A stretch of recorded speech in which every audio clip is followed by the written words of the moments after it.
Welcome to the G.N.A podcast, Games, Nerds, and Alcohol, where we get drunk, or at least most of us do, and talk about stuff. Tonight I'm being joined by, well, some moldy oldies. No, not moldy. Well, I mean, there's a little mold on Blue Shark's arm there, but I think that's a blue shark. Biohazard? Resident Evil? The Molded? Where's my shotgun? How you doing tonight, Blue Shark? I'm doing great. How about you, sir? Dude, I'm fantastic. I am severely fantastic. I'm fantastic like a Viking. And we're being joined by Shadow Fox, chugging down a good old amount of Mountain Dew over there. How you feeling? Well, that's the next segment. Oh, yeah, sorry. Oh, I'm alright. Yeah, you ruined it. You'll just ruin it again tomorrow, and the next day, and the next day. Oh, yeah. I'm going to ruin it all over your shoe. Oh, God, not my shoes. What shirt are you wearing? It's a Breath of the Wild silhouette that my fiance got me. That is a really kick-ass shirt. I like that. She heard my complaint that I was running out of the free shirts that I'd gotten from my military days. She went and bought like 6 or 7 shirts for me at once. Aww. It's because she loves me. Yeah, see, I only got you one shirt. I don't love you that much. Oh, this is the worst. And Zyberblood's here. How you feeling, man? Pass. Touché. Nah. I'm a bit pissed off, but I can get into the reasons why a little later in the show when we get to that segment. All right. I'm totally. And I'm Cecil Xavier, your host. If you don't know my voice, then, well, you probably haven't heard an episode since like episode 56. So there's that. Some quick news that we got going on. Just don't want to interject this in here before we get into what you're drinking. So as everybody knows, we have our anime night, and we have our game show night. And we just kicked into gear last night. Bear in mind, we're recording Sundays now. We kicked into gear last night, horror movie night. And I gotta say, I really, really enjoyed Split, which is what we watched last night. Now, if you guys haven't seen Split yet, the dude who friggin' plays the schizophrenic, that dude deserves every award you can give that man. DID. He has DID, not schizophrenia. Oh, whatever. See, the guy's got split personalities, and the dude did amazing. Like, I didn't catch it at first, and I went back and I started watching some of it over again in YouTube clips. Dude, the guy actually, like, his facial muscles are different in different personalities. Like, when he's the kid, all of a sudden his cheeks are all, like, relaxed and stuff, and he's got his upper jaw is sticking out far. It's so friggin' weird to watch when I'm actually paying attention to it. Like, I mean, paying attention to that. It's friggin' great. But yeah, so we're going to be kicking that in. We're going to be doing that probably at least once a month, maybe twice a month if we start garnishing some interest on it. But yeah, so if you enjoy horror movies, looks like we're going to be trying to do that second Saturday of the month. Is that what we're shooting for? Yeah, every second Saturday, it's going to trail our game show night. So if you come to the first Saturday of the month, that's game show night. Second Saturday is the horror movie night. Yeah. And this one actually wasn't even a horror movie per se. It was really more of a suspense movie. Thriller, Yeah. Yeah. Like it was totally suspenseful. But yeah, I mean, I feel it fits into the same kind of like area as horror movies, because a lot of horror movies are just suspenseful jump scares. Yeah, this was suspenseful, but I don't think I could necessarily say it was jump scary. Right, it wasn't, but it had the suspense. It had that this could go either way, horror movie or just, your typical thriller. Yeah. Yeah, then we made it a double feature because we got done with Split and we were still awake, so we ended up watching Cabin in the Woods right afterwards. Yeah, and I am absolutely convinced that our buddy Shadow was in that movie. Dude, since we watched it again, a guy that we work with over the Linux team with me, he pointed out, he's like, hey, Shadow looks like this, and I looked at him like, holy crap, he really does. And I watched it again last night. You. And he totally does. Like, seriously, we just got to get you We got to get you a friggin' thermos cup that when you pull it and extend it out, it turns into a bong. Because that's what you need right there. Just no. What would I even use that for? Fending off zombies. What the guy used it for. I have so many guns. Yeah, but how? Okay, look. How awesome is it to say, "Oh, I shot a zombie in the face," or how awesome is it to say, "I beat a zombie to death with a giant bong"? Both are actually pretty awesome by themselves. As you speak and fire and smoke fall out of your face from a vape, a nicotine vape. Fat clouds, brah. Fat clouds. We get it. You vape. I also CrossFit. Are you a vegan too? No. If you know me, I can't even lift my own body weight. Jesus, Mary and Joseph. Well, the important thing, what is everybody drinking tonight? So we're skipping Shadow right now because, well, we know. But Blue Shark, what do you drink with this tonight, man? All right, so I did a lot of drinking this weekend, so I'm playing nice tonight, and I'm drinking one bottle of a Yingling lager. And for those of you who haven't heard of it, 2 episodes ago, I talked about the Yingling lager. It's pretty much like your cheap, basic beer, but it's a good, cheap beer. Nothing too crazy as far as price is concerned, but it doesn't taste as bad as Budweiser does. In fact, I think it tastes pretty damn good. I enjoy Yingling. Yingling's good. Yingling's good like all-day drinker. Cyberblood Man, what are you drinking with us tonight, man? I am revisiting some more Pipeworks Brewing. I am drinking their Lizard King Mosaic Hopped Pale Ale. This thing, it's very much, you could taste the mosaic hops. It's like right there.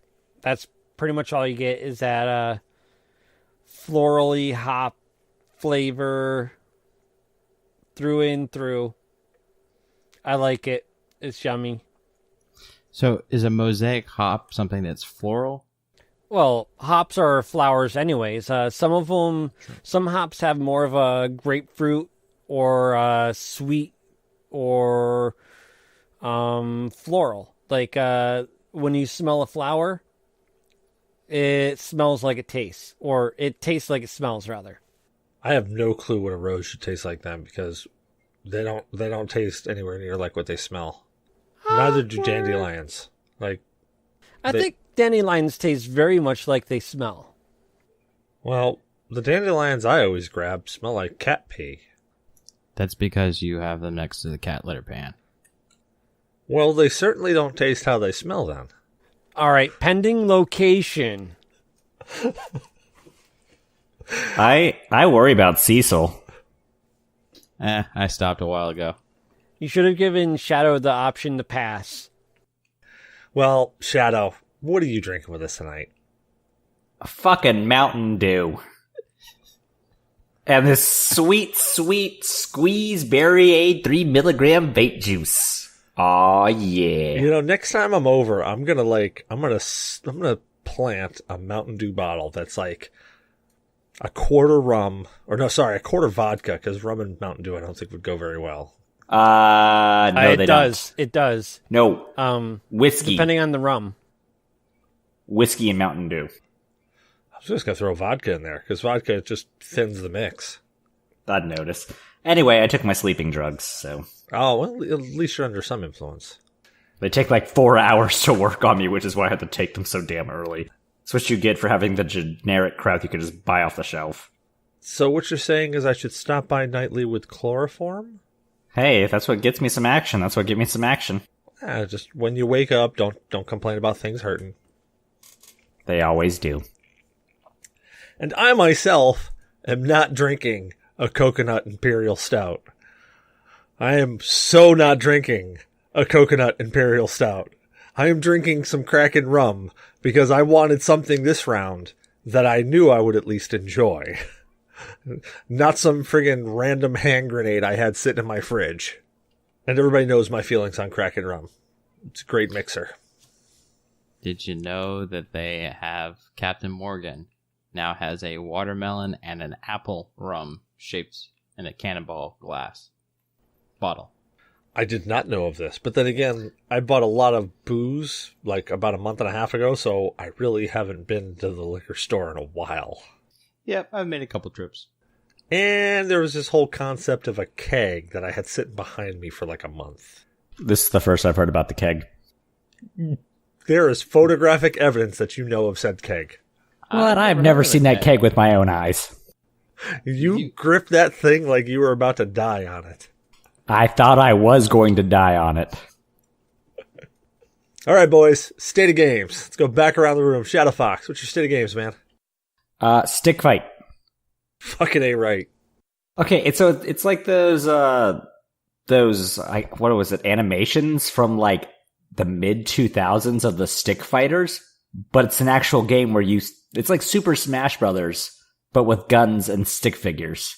And it's freaking retarded and great. Same people who maybe did stickdeath.com? Maybe. I have no idea. This was a donkey video that I watched, and I showed it to Cecil and went, we should play this, and that sold him on it.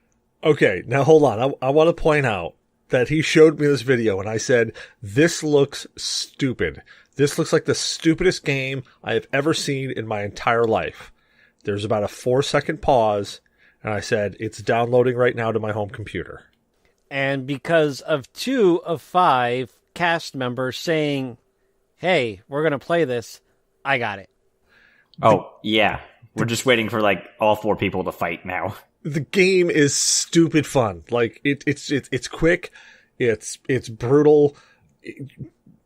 There's so much luck involved. Yeah, the level has a higher chance of killing you than some of the people you're fighting against. So you're fighting the level and the people. It's freaking great. And then you get a hold of that lightsaber, and then the guy pulls a Qui-Gon on you and hides behind the laser beams, and you're like, God damn it. I didn't even know there was an achievement for grabbing the lightsaber. Apparently there is. I didn't either. I was like, oh, well, sweet. I just got an achievement for that. What's your state of games, Zyber? My state of games has been Horizon Zero Dawn. Finally got into that. I've been hitting this weekend's Community Day in Pokemon Go, which has downright pissed me right the fuck off. I wasted 6 hours of my life hunting EVs and got a whole lot of shit. Garbage all the way through. And it pissed me off. And I didn't even get anywhere near the shinies I was hoping to get. And any shiny I did get was garbage. And it pissed me off. It really pissed me off. Yeah, I've been pretty lax on Pokemon Go as of the past, 2-3 weeks. Blue, what's your state of games there, guy? So I've been playing some Pokemon Go. I didn't do the community day. I been mostly just signing in and completing a research task and sending gifts to everyone. I played some Child of Light with a girlfriend. We're making our way through that game slowly but surely. And then I played a little bit of Ghost Recon Wildlands here and there. Girlfriend's been in town, so I really haven't had much time to play. But I'm a little annoyed with Ghost Recon. Oh, do tell. So they did an update recently for the additional, I forget what the heck they call them, but it's like additional free DLC, and it includes a distraction. It includes a new set of missions with one of the characters from what do you call it? Rainbow Six Siege. And the problem is the update broke the guns in the game. So when you go to take your suppressor off of your HTI, it won't go back on unless you re-equip it in the menu. Attachments that you have unlocked are now locked, and you can't unlock them again. And it's kind of like limiting my gun choices right now, and it's taken away certain things that I was using on some of my guns. So I'm not too thrilled with it, and they haven't said when they're going to fix it. And I was kind of hoping they would come out, because they did another update last week. I was kind of hoping they would have said in there, like, hey, yeah, we noticed there's these problems. We're working on them, or something. But nothing's said. Nothing's been done. So that's my state of games. How about you, Cecil? I'm sorry, I wasn't listening. I've been watching this GIF on repeat that Shadow posted in the chat. Yeah, I see it. I just heard stuff about Ghost Recon's there for a second. I'm truly sorry, but I will listen to what you said when I go back and edit. I swear to you, I will. But we gotta just get that off of the screen. Let me preface why I sent that. So while you were talking about Ghost Recon, I remembered this image. There was a second image that I actually posted in there, but when I loaded up my Chrome browser, I still had that open from 2 nights ago. That's why I was like, you guys need to see this. But so I guess somebody had posted a picture to Reddit a couple days ago. It's a UN representative from the US, and it's her security detail. But the way that her security detail looks, it literally looks like it'd be a what's it, a promo for Ghost Recon. You know what? I think I actually have worn those gloves that dude on the left-hand side is wearing right now in Ghost Recon. It looks exactly like a promo, but apparently it's a real US or UN ambassador and her actual team. And it was posted to Instagram or something a week ago. It just so happens that it reminded me of that. Yeah, sorry about all the backslashes there. I just had to get that other one off the screen so I could focus on what we had to do now. Good, I can scroll up still. Nice. My state of games has been actually a whole friggin' lot of No Man's Sky. I mean, I've said plenty of times before on the show and everywhere else that I enjoy the game, but the improvements that they've done to the game now makes it that much more stupid fun. That's pretty much it. And some Destiny 2. Been trying to grind away in Destiny 2 to get the moments of triumphs and all that crap. Anywho, so our topic for the evening. If you listened to a couple episodes ago, you know that we talked about the game Metal Gear for the Nintendo Entertainment System. We pretty much stopped right past when we get to the point of talking about Metal Gear Solid. So we talked about Metal Gear and its debacle for the Nintendo Entertainment System. And then we talked about Snake's Revenge, which those really have nothing to do with the Metal Gear story whatsoever now. But we decided that we were going to dive into Metal Gear Solid, and of course its remake of the Twin Snakes this evening. So, basic timeline for Metal Gear Solid. If you haven't played the game, it came out for the Sony Entertainment System, PlayStation. I'm friggin' brain melting here because I was actually looking at the Sony Entertainment System logo in front of my face. So it was released originally as Metal Gear Solid for the PlayStation, which was a cool morph thing that started out with something for Nintendo, and then they made their own thing, which, well, now if you haven't heard of PlayStation, then you're probably living under a rock. And it also probably means that you're not listening to the show. So, now we got that out of the way. Metal Gear Solid starts off where you take on the role of a gentleman called Solid Snake from the original Metal Gear games. And you have to infiltrate, I think it's a base in Alaska, isn't it? Shadow Moses Island. Where is it, though? It's in Alaska. Yeah, it's in Alaska. The archipelago or something like that. I just remembered it being in Alaska. So your whole point is that you're supposed to get in and rescue some hostages. Ironically, very similar to the story of the first Metal Gear game. You were supposed to sneak in, rescue hostages, and then make your way out. So in this one, same thing. You're supposed to sneak in, rescue some hostages. I think the president of, Arms Tech or something like that? Yes, and the DARPA chief. Which, just like you would expect, everything goes completely awry from there. You meet some really interesting bosses, I should say. I guess I'll call them bosses, like Sniper Wolf. There's some really great little things that happen in the game, but... from there you have interesting codec conversations. You start becoming suspicious of what's going on, and then eventually you get captured. your companion that's with you at the time. She also has been captured. You have to survive a torture session. Then you end up escaping and fighting off one of the bosses that you fought, Raven. You fought him in the tank, kind of. Which I'm surprised the man survived a grenade inside an enclosed space.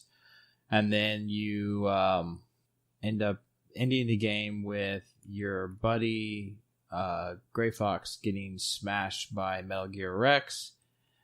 And taking out Metal Gear Rex with nothing but a Stinger missile. And fisticuffs with your clone brother to escape on a Jeep. So let's backtrack there for a second. So you meet a character called Gray Fox, but you don't know he's Gray Fox. And spoiler alert, if you didn't figure that part out when we just described pretty much the whole game, you meet the character as a cyborg. There's this kick-ass ninja cyborg that's roaming around that you end up having to fight when you go... what the hell's his name? What's the nerd's name? Had the gun on his wall. Hal Emmerich. But you meet him before that. No, don't you meet Hal and then the cyborg ninja shows right up in that same room? Yes, he does, but you meet the cyborg ninja when you go to fight Ocelot. And you're trying to free the Arms Tech president. Oh, because does he lob off his hand? Mm-hmm.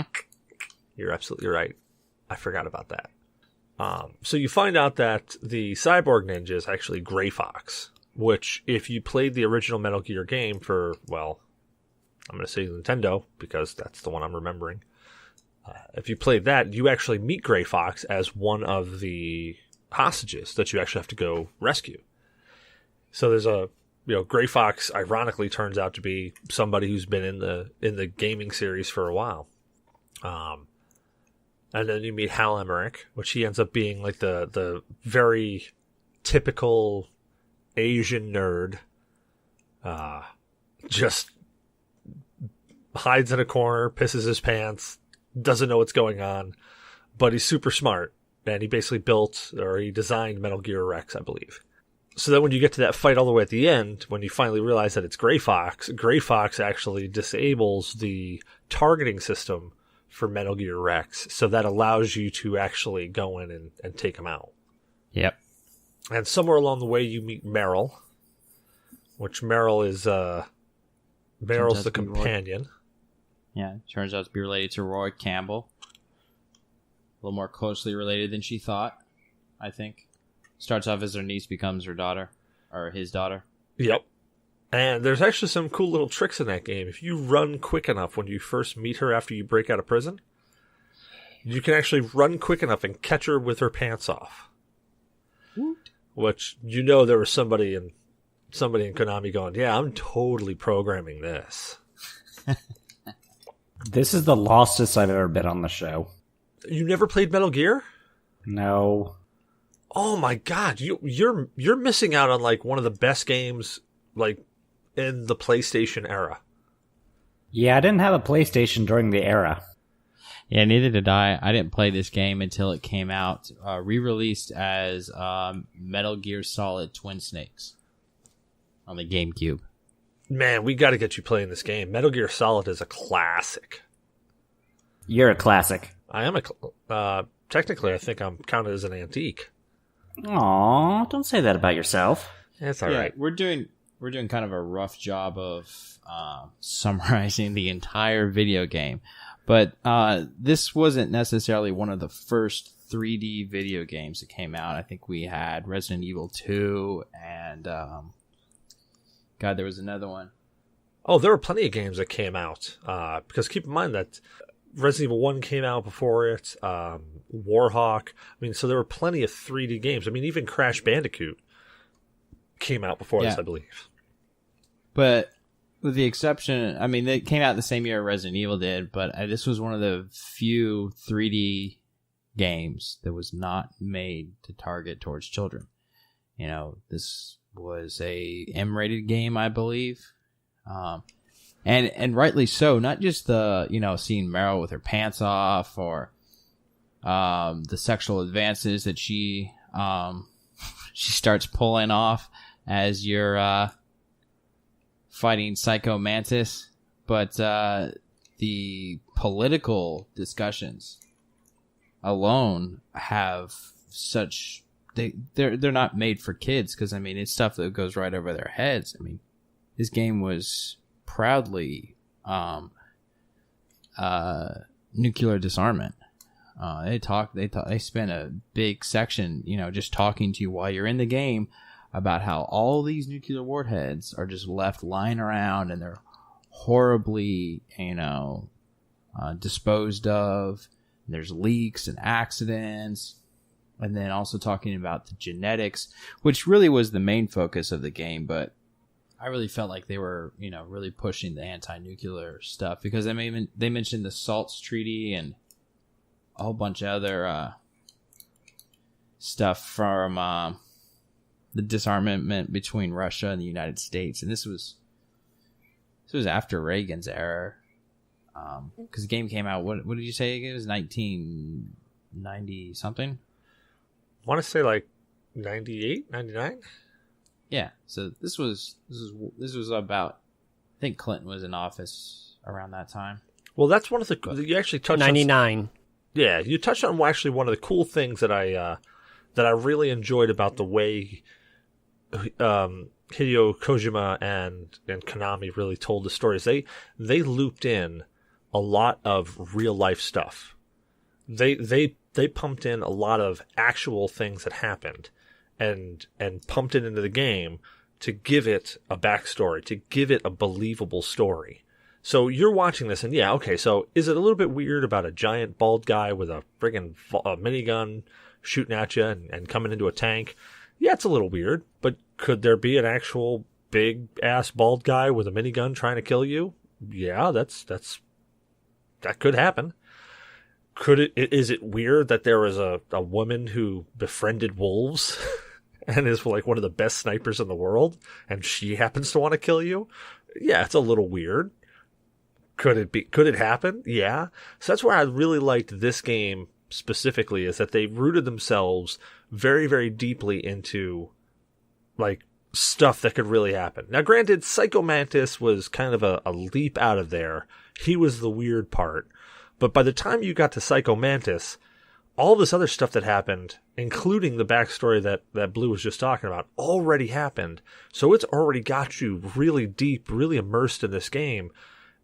I mean, to the point of you're looking around going, well, crap. I mean, yeah, sure, maybe this guy could be flying around and reading my mind. I don't friggin' know. Everything else is going on is plausible. Why not this? One thing that I really enjoyed about this whole franchise is how they dive into believable politics and go over the ethical ends of technological advancement and how it's being used in warfare. And Shadow is burning up like a vampire right now from the sun shining through his window. Yeah, we're watching the sunset through Shadow's mirror. Oh, God. Oh, that's just so bright. You turn the camera around. It'll adjust. Oh, God, it's beautiful, though. I feel my retina's burning out right now. Oh, my God, my fucking retinas are on fire. I guess it won't adjust. Well, one of the things that I really loved about the Metal Gear series is that they brought storytelling in a video game to a whole new level. Really, at the time, they set the bar, or as Shadow would be holding, they set the Pringles can for storytelling in the game. And also keep in mind that a stealth game like this really hadn't been brought out up until this point. The whole game was designed. I mean, I think you can go through the whole game without actually killing anyone. Yes, because you start off actually with getting a tranquilizer gun, and even the sniper battle that you have with Sniper Wolf can be completed with a sniper-based tranquilizer gun. So it's really cool that the entire game, while the game is designed around violence, because, well, I mean, what's the easiest way that you can interact somebody into a game, but with some sort of violence. But even with that form of violence, it gave you kind of a way to not do that violence and still achieve the game. I don't know. Metal Gear Solid for me was just it was a storytelling for the time. Now, granted, people have done a lot better since, but at the time, it was just a storytelling masterpiece. It was something that I really expected kind of out of a Square Enix game at the time. You know, that level of immersion and storytelling that you got was just really amazing. Hold on. Did you just say Square Enix? Enix. Nice. All right. I know it was Square Soft at the time, and that they didn't buy Square Enix until the mid-2000s, but figured I'd just say that since that's what everybody probably recognizes them as now. How about Sunsoft? So there were some other really, really great little Easter eggs in that game. If you played it and you didn't catch them, one of them was actually there was a poster of Gundam Wing in that same room where you find Hal Emmerich and you fight Gray Fox. Yes, and there's also for a Space Knots, which I think is something that he put together, Kojima. Yeah, there's a lot of little Easter eggs in there. Yeah. And then another shout out to himself is when you do the Psycho Mantis battle, one of the things that he does is he makes the screen go black, and then there's like a green word that shows up in the right hand corner, kind of like what your TV used to do when you change video input. And instead of saying video, it said Hideo. Is that how you would pronounce that? I always said Hideo because Hideo, and that got stuck in my head. I know I'm probably saying it wrong, but I don't care because it got stuck in my head that way. Yeah, so that was a little shout out to him. It was like you probably you never really noticed it at first because you're probably like, oh fuck, the TV, it just changed. It's not supposed to do that. What am I doing? And that was one of the really cool fights. Like, there were some really enjoyable fights out of that game, but that Psycho Mantis fight was really, really well thought out. Just like with that, it popped up and it went Hideo in the corner, and all of a sudden you're sitting there going, oh my god, did I sit on the remote? Because we all know we've done that. Oh crap, I sat on the remote. I gotta get back to the game. Another thing it did, which was cool during the Psycho Mantis fight, is right before you started, it would actually go through the save data on your memory card. And if you played any other Konami game, it would actually come up and say a little piece about it. Like, for instance, if you played Castlevania Symphony of the Night, it would come up and it would say a little blurb, oh, so you like to play as Alucard. Ah. And I forget what other games it mentioned. There's a bunch of them, though. Yeah, he did that, and then he also did kind of a nod to some of the stuff in GameCube. I think he also may have touched on... No, I don't think he touched on that game, never mind. But like he would talk about how often you save, and that would determine whether or not you were reckless. Oh, yeah. Yeah. Or if you were considered to be overly cautious. And there's also another cool little thing that during the fight, all of a sudden your controller would stop working. So the only way to get around that was you had to actually plug your controller into the second port so you could finish the fight out. Otherwise, you couldn't control it. And as soon as you did that, Psycho Mantis actually started freaking out, going, why can't I read your mind? Yeah, that was one of his best fight sequences in the game. Yeah, it was well thought out. It was really, it broke down that fourth wall, but it broke it down in a way that just it merged well with the game itself.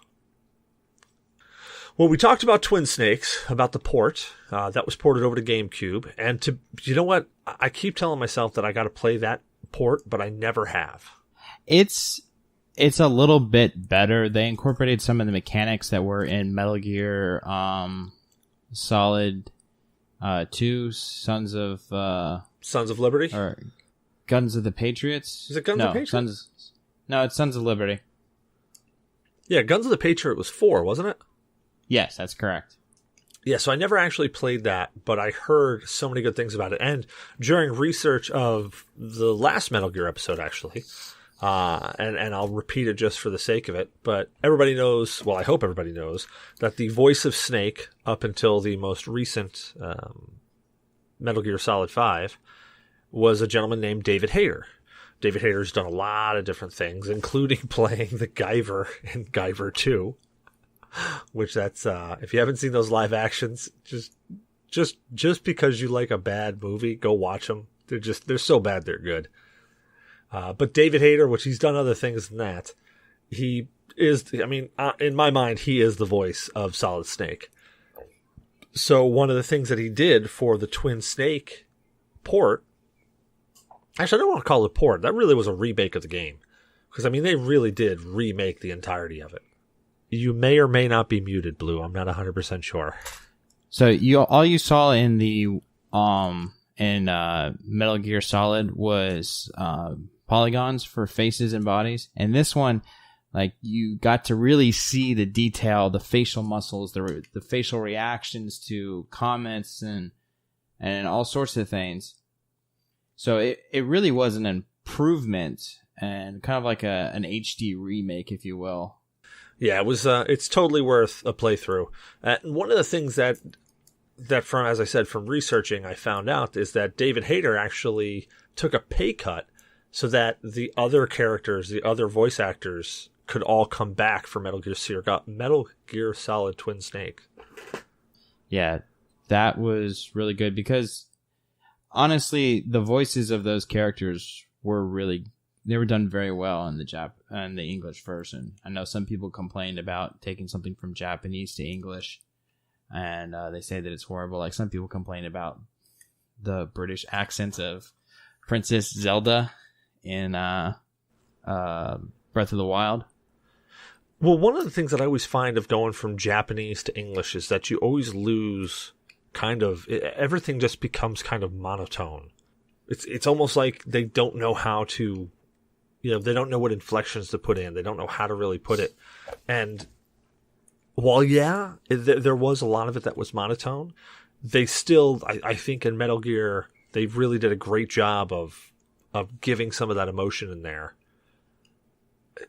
Just like, and again, spoiler alert, you probably should turn off this episode if you don't want spoilers on this game.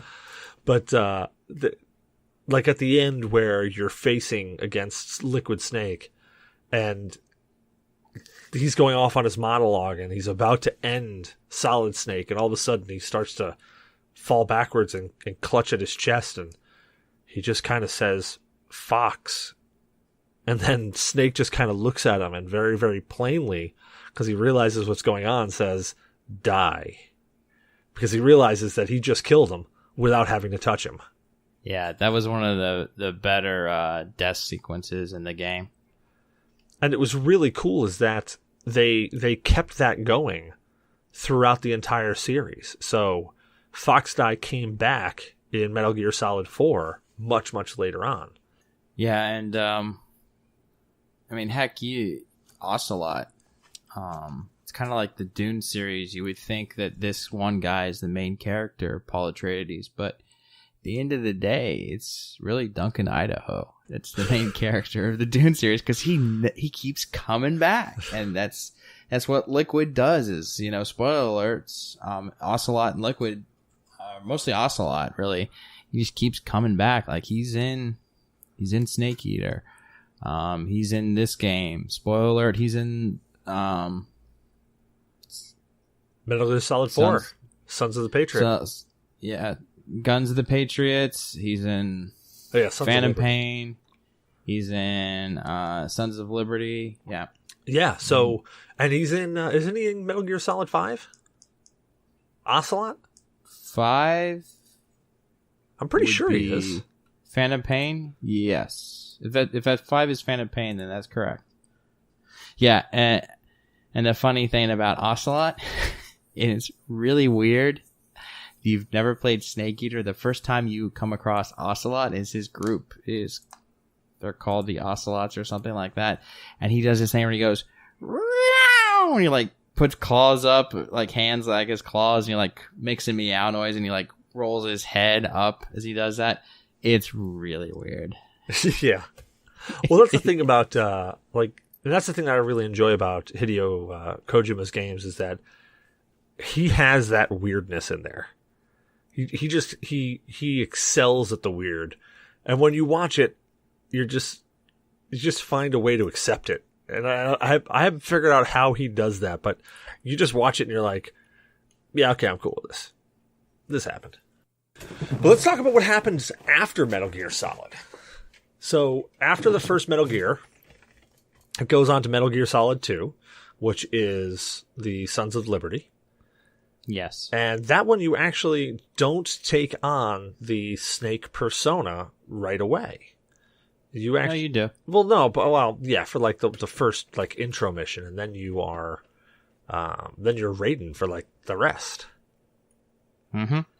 And it's kind of a recreate of the Shadow Moses incident. Like the boss fights have some similarities between the others, but they have a little bit of different mechanics, and they definitely have different names and personalities. But it's almost like it's kind of a copy in ways. Like you can kind of see the allusion to the other game. I mean, it starts to follow a formula, in my opinion. That's what I really think it does. Is it just follows this formula of go here, do this, pick up this, do it, boom, boom, boom. I mean, it's a linear game, so they really don't have much that they can do to make it different.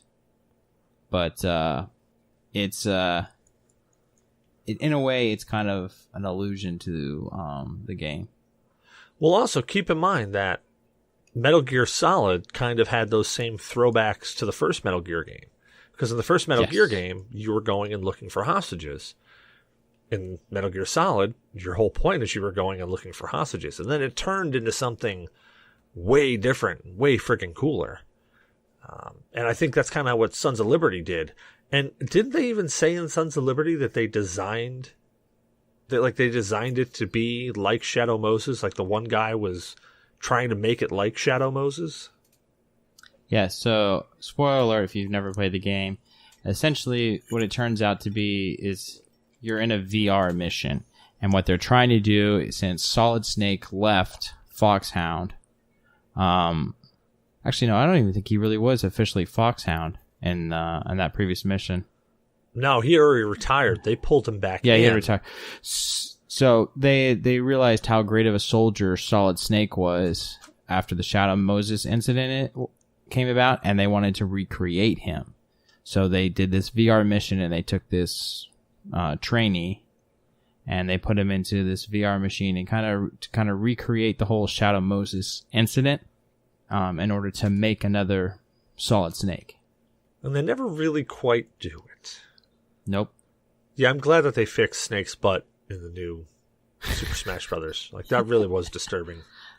It's a little messed up.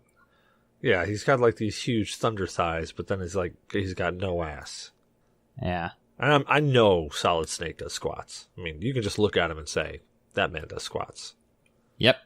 So then the series did a weird quick kick. They went back in time to one of the original characters of, well, Metal Gear, and actually they talk about him in Metal Gear Solid, Big Boss. So in Metal Gear Solid 3, Snake Eater, you actually go back in time to play as Big Boss. Now, the thing that I really loved about Metal Gear Solid 3, and actually Metal Gear Solid 2 as well, is that each time that they came out with a new game, they made drastic improvements on either the engine, on technique, on graphics. They made drastic improvements. Now, granted, Snake Eater came out on PS2, while Metal Gear Solid came out on PS1. So, yeah, you would expect that there was some graphical improvement there. But they added in things like, what was it, hunger into the second one? Yes. The third one. For Snake Eater, so you had to worry about injuries, and you could have like a bleeding injury. Like you had a critical wound and you had to stop and apply certain medical devices. It wasn't simply, oh, my health's gone down, let me go eat a ration. It was, no, you need to worry about bleeding. You need to also worry about, when was the last time you ate? Because it kind of affected your state of mind in a sense. And you had to worry about camouflage too. What you wore and where you were at, could determine how visible you really were. Isn't that where, like, games such as Hitman took from Metal Gear, getting different costumes from people you knock out? Possibly. I don't remember when the first Hitman game came out, but yeah, there was a moment where you could dress as a soldier, and then specifically you got a mask. Well, one big thing that the Hitman games definitely took from Metal Gear, and one thing that Metal Gear Solid really brought forward into the genre is really they brought that stealth game to the forefront. They may not have been the first person to do it, but they were the first person to master it. Yeah. And that was the only way that they really could fit, like we talked about in the last game, how they could fit all of those guys on a screen was if it was a stealth mission. If it wasn't a stealth mission, it really wouldn't be a great, assault game. Yeah, there's just too much going on. And plus, if you think about it, one guy versus an army, which is basically what Metal Gear Solid was. One guy versus an army. He's not walking through the front door, guns a-blazing. He's sneaking his way in. He's knocking people out and throwing them in a locker. You spoke of Big Boss a few minutes ago. When I first saw Big Boss, I was like, oh my god, that dude's jacked. And then Big Boss unzipped that, front zipper and, let the hair do whatever. And it was like, that's a chick? Oh, you're talking about the boss, not Big Boss. Yeah. So, yes. The boss. Yeah. So in Right, Metal Gear Solid 3, Snake Eater, you meet the person who, well, actually, I think she was, the best soldier ever. And that's who Mother of Special Forces. Yeah, that's who Big Boss trained under.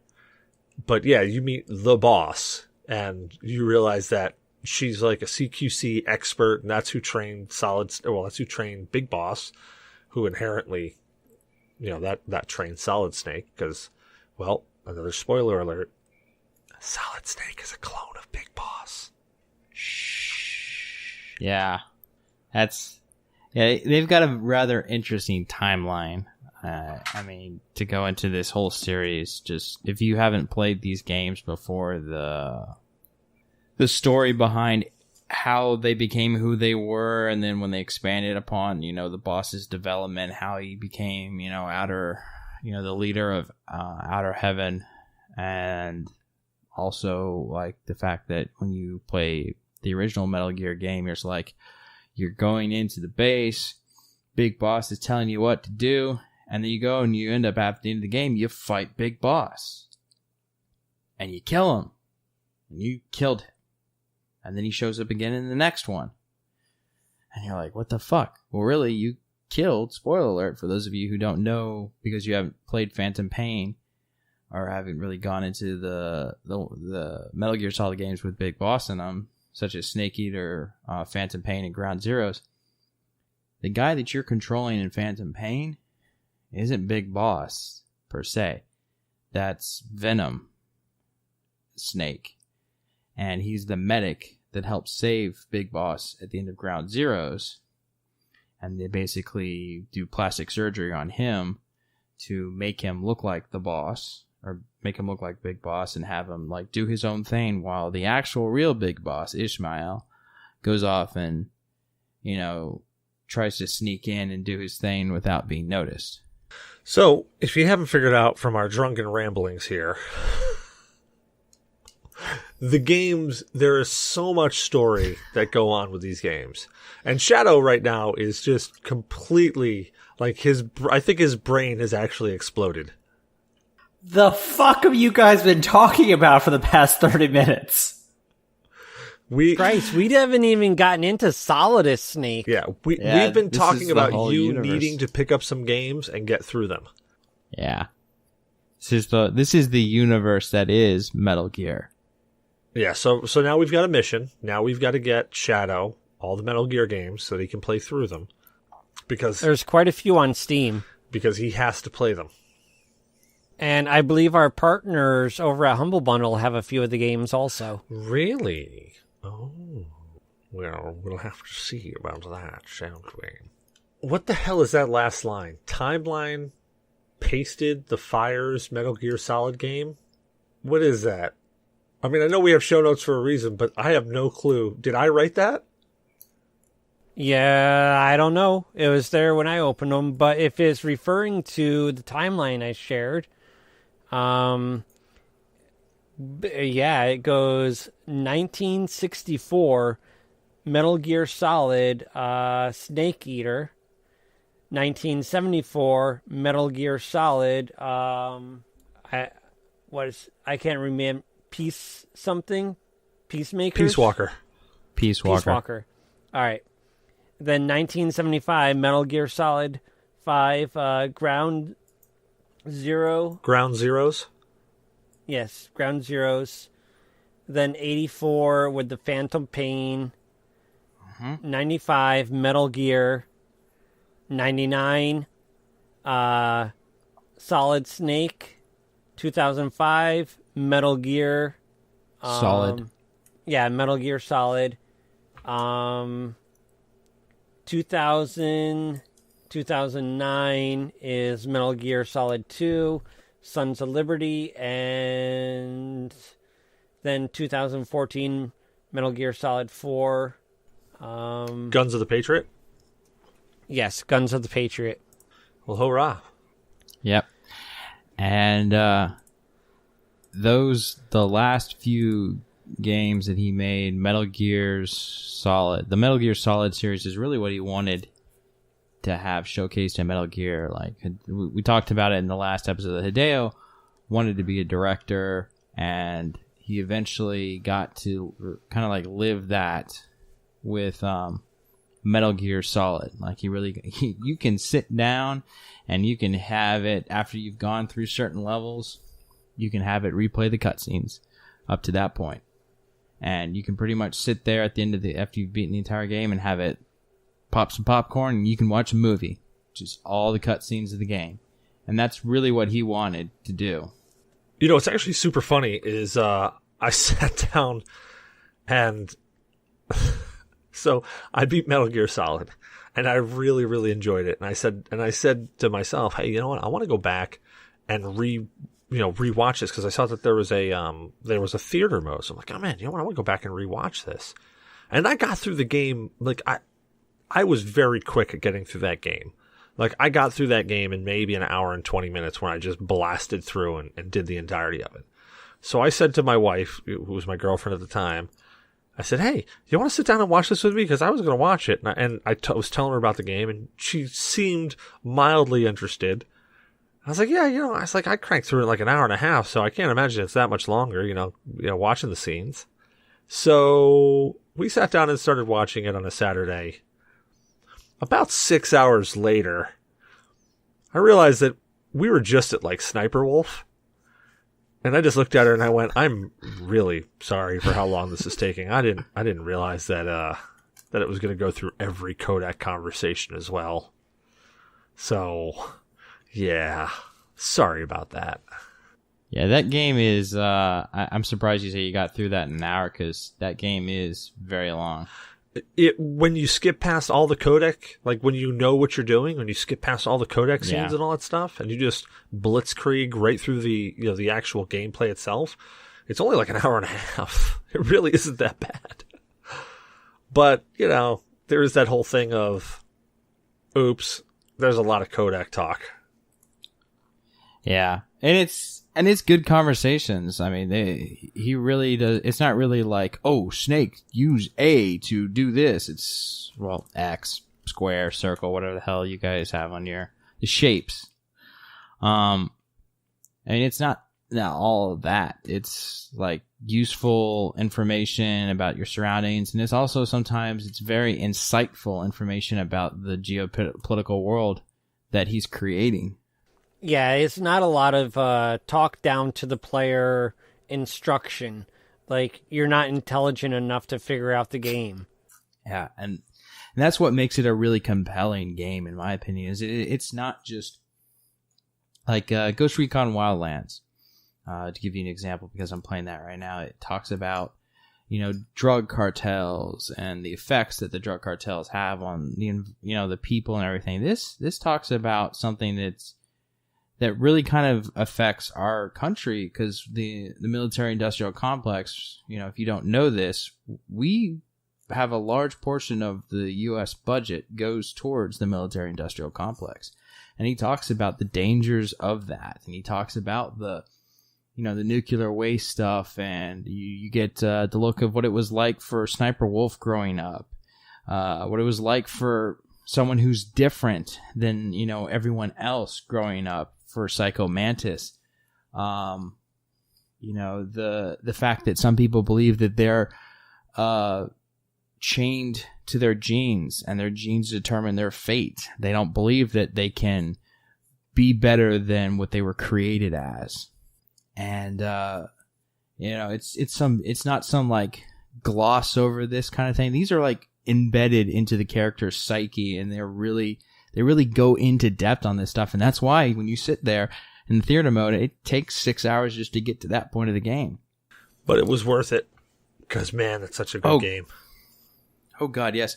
I can't imagine what it was like watching it back in when it first came out. But in Twin Snakes, like I said, they added the facial reactions, so you could see the muscles change, the smiles, the smirks, the looks of confusion, like really get them, because like Snake really just had kind of like one solid face.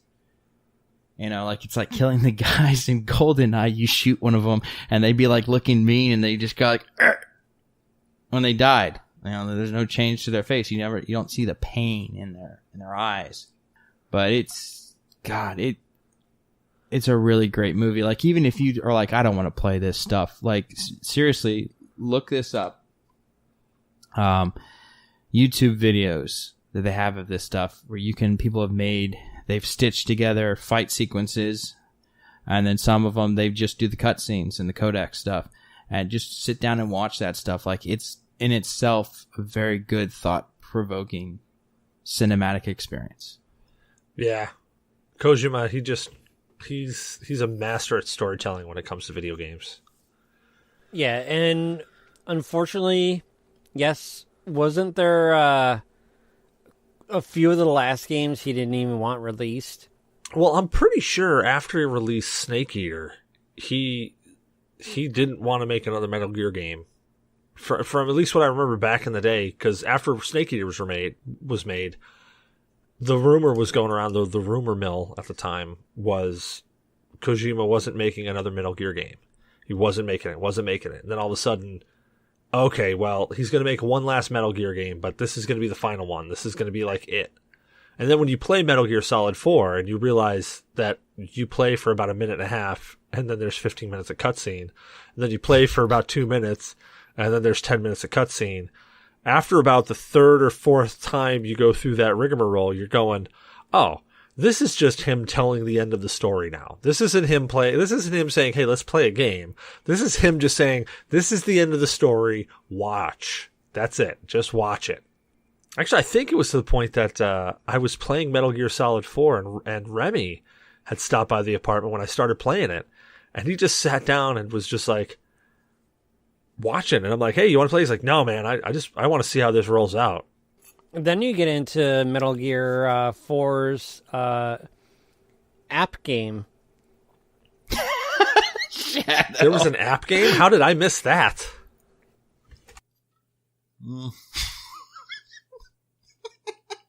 We really should release the video of this sometime. Shadow's just like, what the fuck? And then for protection, he's coddling the 7-Up bottle, just rocking back and forth.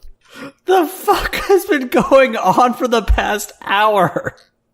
Ironically, most of our listeners are probably going to react the exact same way as Shadow Fox has. Yeah. What the fuck? To really be honest about this series is that you really can't talk about all of it in one short episode. No. Like, it's No, to you really do can't. it justice. No, and really, the timeline. You've got to go through it, and it's one of those games that you can't just jump in on like Metal Gear Solid 2 and know what's going on. Mm-hmm. I mean, you can play Metal Gear Solid 3 and not play the first or second one, and you're probably going to be okay. but there's probably even still something that you're like, there's those oh shit moments or those aha moments. Like when you first meet Revolver Ocelot in Metal Gear Solid 3, and you're like, holy crap, this guy looks friggin' young. Because when you meet him in Metal Gear Solid, the original, the first Metal Gear Solid, he's an old guy. He's like an old guy with like, he's bald, long hair. He's an old guy. Well, we got to kick into some questions from the audience here, since I see we're going over time like we typically do. So the first question actually comes from Zyberblood. Do the @everyone alerts bother you? Well, Blue, I guess you could start with this one. Do the @everyone alerts bother you? Depends. When it's like it's Mulehorn Gaming's Discord, when it's something about Elder Scrolls Online, yeah, it bothers me because I pretty much mute that channel because I really don't play Elder Scrolls Online. But I don't know, when people like say good morning and stuff, like it doesn't. I can see how it gets annoying, but I pretty much have my phone on vibrate or silent most of the day, so I don't get the constant ding, ding, ding, ding that some people probably are getting. What about you, Shadow? Does the do the @everyone alerts bother you?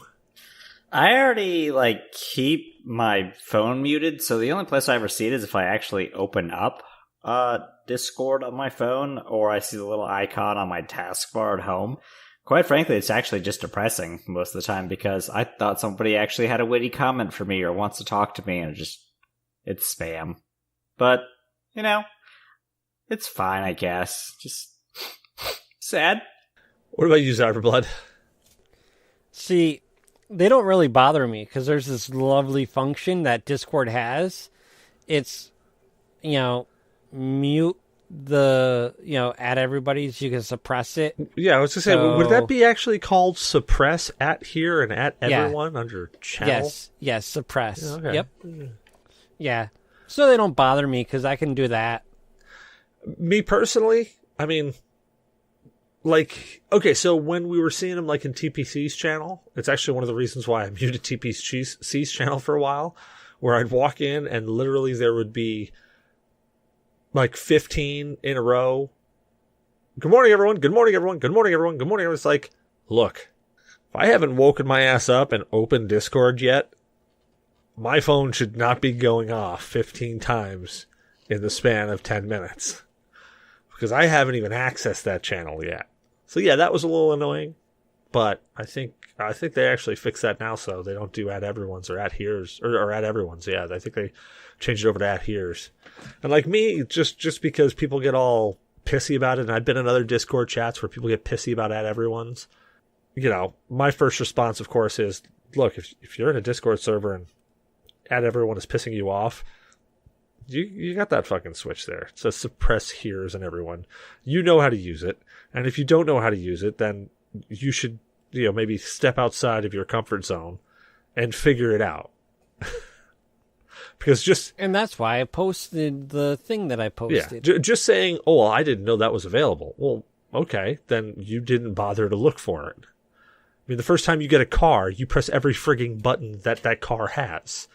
There's no button left unpressed. Even the button that says, do not press this, it will kill everyone in the world. And you're like, oh, what the fuck? This is a button in my car. I'm going to press it. Because it's a button in your car. So my concern, I guess, is when the hell did the human race get that lazy that they're just going to blame it on, oh, well, I didn't know that was there. I mean, really? You didn't know it was there?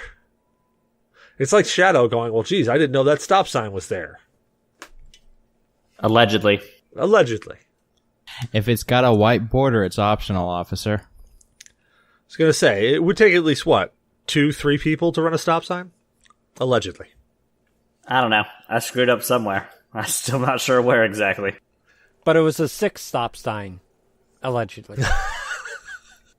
I like that. Did you know that? I like that Zyber went with me on there. Like, he saw where I was going, and he's like, I'm gonna run down this rabbit hole with you. Did you know that Ginger and Boots fucked an ostrich? Allegedly. But it was a sick ostrich. Oh, allegedly. All right, next question. How do you feel about beer taking on flavors that typically would not be a beer thing? such as s'mores, coconut, toasted marshmallows, pecan pie, etc. So let's start off with the answer to this question for me of fuck you. But go ahead, Shadow. What's your answer to this question? Look, I'm the kind of person that if it tastes good, I don't care. As long as it tastes good. Like, humanity has tried to find a way to make alcohol taste good for millennia. If it tastes good and it gets me a buzz, or even if it doesn't give me a buzz, I will drink it. That's my deal. So wait a minute. How do monsters mix into there? Because those things taste like ass. They taste great to me. Okay. Love that ass. What about you, Blue? I don't really care. Like, I'm not one of the, I guess, like, the German government would probably frown on some of this stuff, because that, the original law that they created about what is considered beer. But I really don't care. Like, I'll try something once. I doubt I'd sit through a football game or something and drink a 6-pack of that and not feel sick by the end of it because of all the sugar. But I'll try anything once, and heck, if someone wants to make it that way, fine. I mean, Sweet Baby Jesus isn't a bad porter made by Dew Claw. It's a chocolate peanut butter kind of a beer. Yeah, I was just joking with the fuck you back there, but I actually like when they try to infuse flavors. One of my favorite beers that I've had in a really long time was a gingerbread stout by Hardywood. And you take the first hit off of it, and it's like you bit into a gingerbread cookie or a piece of gingerbread. It's absolutely amazing. And then it's got the nice fizzy background to it, and it ends with just a nice, smooth kind of ginger flavor. Not like a ginger beer flavor where you get that spiciness to it, but that kind of ginger. You know that flavor you get with ginger, not the spice, but the rest of that flavor? It ends with that, which is really, really good. Now, if it's something with coconut in it, you can die in a fire, because I really don't like coconut. And if I ever find a coconut imperial stout in my fridge again, I'm probably just going to smash it over, like, whoever's face put it in there. You got to find them first. I will track them down. I will go CSI on this shit. I'll be dusting for prints. I'll be checking like friggin' clothes or CCTV. I'll be looking for people who drove by my house. I will figure that shit out, and I will show up at your house. Oh man. All right, there, Liam Neeson. Yeah, I have a very, very select set of skills here that make your life hard. That's not the only thing that's hard. Giggity. So the next question we have actually is from D. Has everyone tried mead? If so, did you like it? And do you have any recipes for it? So I'm going to crack into this one first. Yes, I have tried mead. I love honey wines. It's really weird. There's only two kinds of wines that I like to drink at all. One is an ice wine, and the second is a honey wine. Mead is fantastic. I personally think it's fantastic. It is super easy to get drunk off of, though. For me, I drank like 2 or 3 mugs of mead, and I am friggin' shitty. I don't have a recipe for it, though. I wish I did. If I did, I'd probably be making it, because that's how much I like it. What about you, Zyver? You ever had mead? Yes, I like the berry meads. Any kind of berry mead, like a raspberry, strawberry, blueberry, that type of thing. I actually posted a recipe that I've been wanting to use, but have not yet. Is that what that fucking thing was in the comments? Yes. Jesus. Yes. I'm sitting there going, why the hell am I seeing a recipe for like raspberries and shit like that here? Like, this is the show notes. What the hell is this? Yep. That explains it. But that recipe is there for D when he wants to check the notes. Rock on. Yeah, I've never had any other mead other than the straight, like, regular mead, which is just a honey wine. I've never had anything with berry in it. That sounds incredible, though. What about you, Shadow? You ever had mead? No, I can't say that I ever have. Well, it looks like I got to get us a couple jugs of mead. We got to sit down at your place sometime watching anime. Just get a keg. Oh, God, a keg of mead. Are we going to do a keg stand off of that? I'll do it as long as I can take pictures. I will say, if you get jugs of mead from somewhere, be sure to ask if you need a cheesecloth or not. Oh, yeah. Yeah, I had that accident once. Yeah, you get down to that ending bit, and if you don't know that you're supposed to filter it, it gets chunky. Oh, yeah. Yeah, it's like when you ever have like a homemade beer. Okay, so I'm guessing that Blue Shark has really like had homemade beer and loves it, because his reaction right there to that question was like, I mean, he was really into it. Like, I'm scared now for how much he's into how much. It's like he just finished. Yeah. It's like he just finished that question. I'm waiting for a sock now to just like be thrown right behind him. Just like stick to the wall. Just, that's it. What about you, Blue? You ever had mead? I actually, now that you made that comment, I wish I did have a sock on me to throw at the wall. No, I was, I'm driving a bulldozer currently, and I just, chased, a herd of, llamas. And I was trying to kill him with the bulldozer. Dude, you've got some serious issues, because your reaction right there, I thought you just took down the final boss, man.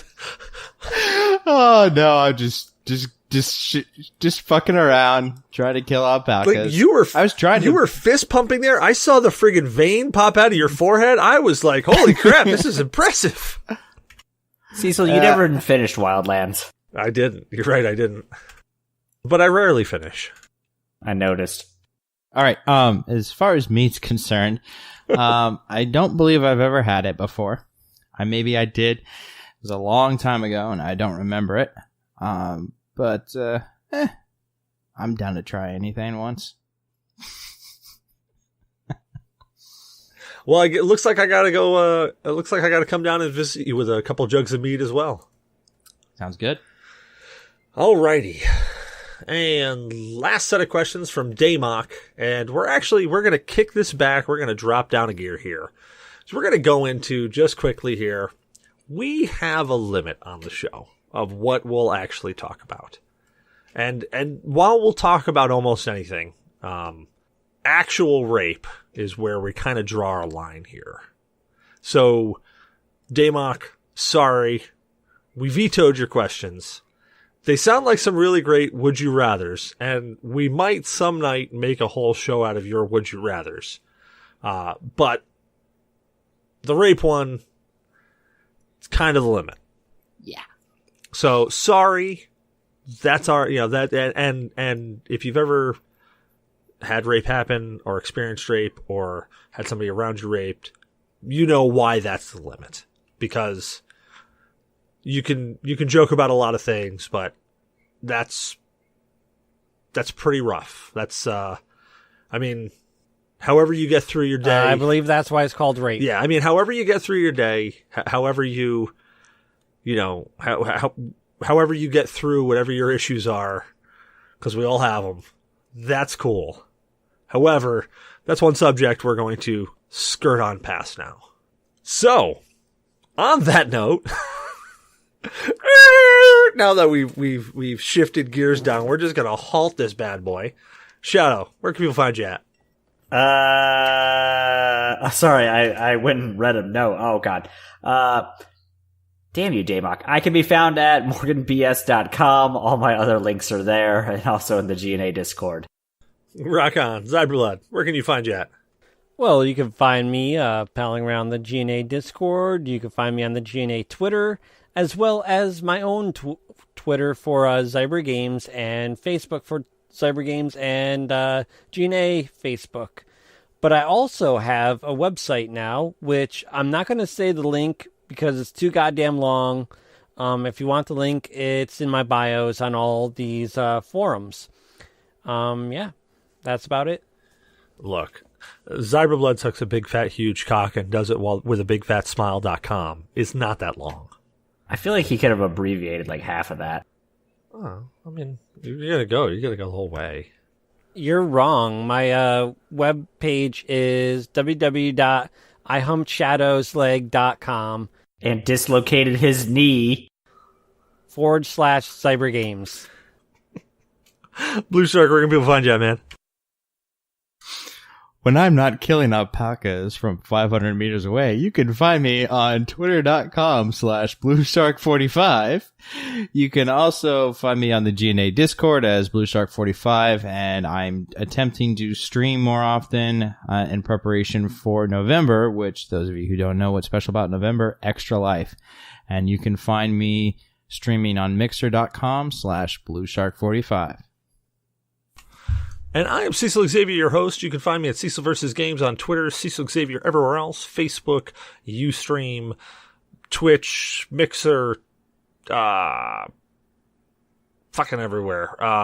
You can also find me tooling around the G.N.A Discord, as well as the TPC's Discord, Yeah Dude Gamers Discord, Geek Squatch's Discord, Microbrew Gamers Discord. I think I'm in Cyberblood's Discord there somewhere. Yeah, so if I'm not in the Discord, let me know. I'll crank my way over there. We hope you enjoyed the show. Don't forget to rate, review, and subscribe on iTunes or Spreaker. Reviews help people find the show, so if you enjoy listening to us, help other people enjoy listening to us as well. You can find us on Android with Google Play Music, Podcast Addict, Stitcher, Player FM, Spreaker, MyTuner, Your Listen, wherever the hell else you want to find us. And yes, we are actually on Spotify now, so you can find us there. You can follow us on Twitter. Just search at G.N.A Podcast, all one word, or join us on our Discord chat. See that pinned tweet. We're also on Facebook. Just search at G.N.A Podcast, all one word. We've started playing and hosting guests on our streaming feeds, www.twitch.tv/G.N.A Podcast, or on our Mixer feeds at www.mixer.com/G.N.A Podcast. One big thing, keep in mind, is we're doing our G.N.A game show night, every first Saturday of every month, to be followed by the next Saturday by our horror movie night, which if we get enough people joining in, we'll do it twice a month. We're also doing our G.N.A anime night, so you can find us there every Wednesday. I think we are, which one are we watching? Knights of Sidonia. We finished Initial D. Yes. We're on episode 5, I believe. Yes, and Knights of Sidonia I'm on season 2. is weird. Yes, it is. Very weird. Very, very weird. But hey, it's got giant flying robots and shooting people and photosynthesis and Rice. yes, lots of rice. And don't forget weird alien creatures that absorb you. Yes. That you have to stab with one of like 6 spears. Yeah, it's got flying robots. We've also partnered with Humble Bundle. Why don't you tell us about Humble Bundle, Cyber? Well, Humble Bundle. Humble Bundle is a lovely site where you can buy games, but with a twist. Instead of just buying the game, you can direct the money to go certain places. Like with our partnership, you could have the money go to our charity, which we're supporting, and our charity's Extra Life, because one, we're doing Extra Life this year, just like we did last year. Or you could say, hey, you know what? I'm going to pick a charity all to myself and have it go there, or to the developers, or to Humble Bundle themselves. You can split it up between them also. But if you want to help us out and, say, hey, Humble Bundle, I like G.N.A, they're cool shit. Just pop $partner equals G.N.A podcast at the end of any of the links on the site. And hit enter. It'll reload the screen and it'll say, hey, thanks for supporting our partner G.N.A podcast. And then just go about your business and buy whatever you want. Yeah. And we always say here at G.N.A, take that slider bar for G.N.A, throw it all the way down to 0, give it all to charity, give it to the developers. Those are the people that really deserve it. If you want to throw something to Humble Bundle, cool. We're not looking for money. If we were doing any of this for money, then we'd be doing something completely different than what we are. We don't want your money. Go give it to charity. Way better deserved. This time around, though, August has been a really slow month, it seems, on Humble Bundle. But you know what? I kind of blame that they didn't have a gaming bundle for quite some time. Like, they didn't have a gaming bundle there for like 3 weeks. So, we've got a big fat goose egg. So help us. Go over to Humble Bundle. Throw that question mark partner equals G.N.A podcast at the end of something. I don't care. Go find something. Battletech is over there. Metal Gear Solid 5 is over there. Go find that. Go buy it. Throw the thing on there. And make sure to throw that slider bar down so that it all goes to charity. Because then that's all we're looking for. We're looking for that we've done something for charity. In fact, I'm hooking some stuff up right now. I'm going to be buying something on Humble Bundle here by the end of the show. Same here. Also, this month's or this week's rather, isn't it sports or racing or something? Actually, like that? yeah. They've got some really cool racing games on there right now. I'm not sure if those will still be there by the time we get done. Yeah, there's only about a day-ish left. So by the time you're done, you're actually hearing this, you're not going to see it. That sports package is going to be gone. But they are still going to have the programming of your own games, book bundle, game design, and puzzle craft. Oh, look, they actually got a new one there, a comic, a Valiant universe. Man, Valiant Comics is great. How the hell did I miss that? Well, it looks like I'm getting something else. Anywho, we are a proud member of the Ninja Pancake community. Check us out. Check our friends out. The Meter at We Need to Talk. Or check out Brian and Kiv on First and 10. We want to thank Morgan BS Photography for our new logo and artwork. Check him out at morganbs.com. You can email us at GNApodcast at GNAandyourdNA.1 with questions, comments, death threats. We don't care. Just send us something. I'm tired of the Arabian Prince. And I'm actually starting to get like weird emails there saying that I owe people money. Which is probably not wrong. I'm just ignoring. Where my money? Where my money? Got money for fake mustaches.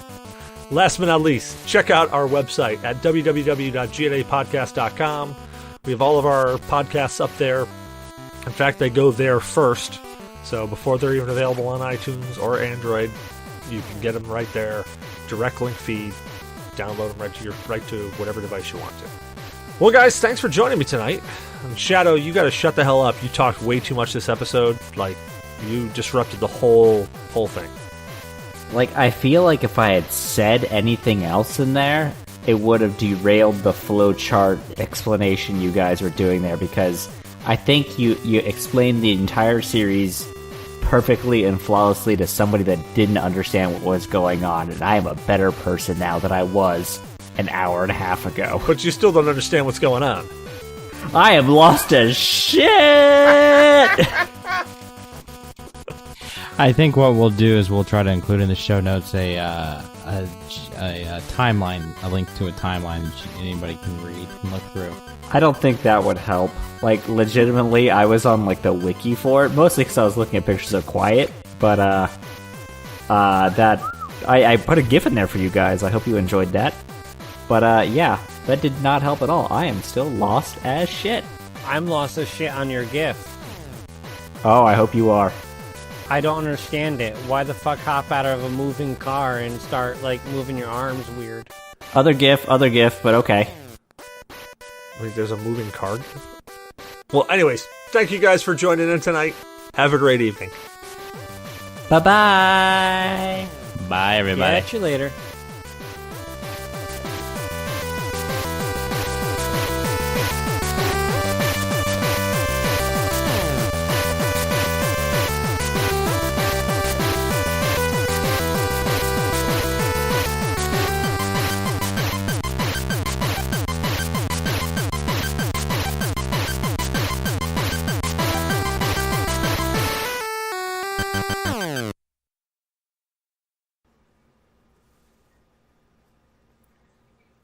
This is a spoiler alert. Repeat, this is a spoiler alert. If you have not played the game Metal Gear Solid or any of the games that follows, do not listen to this episode.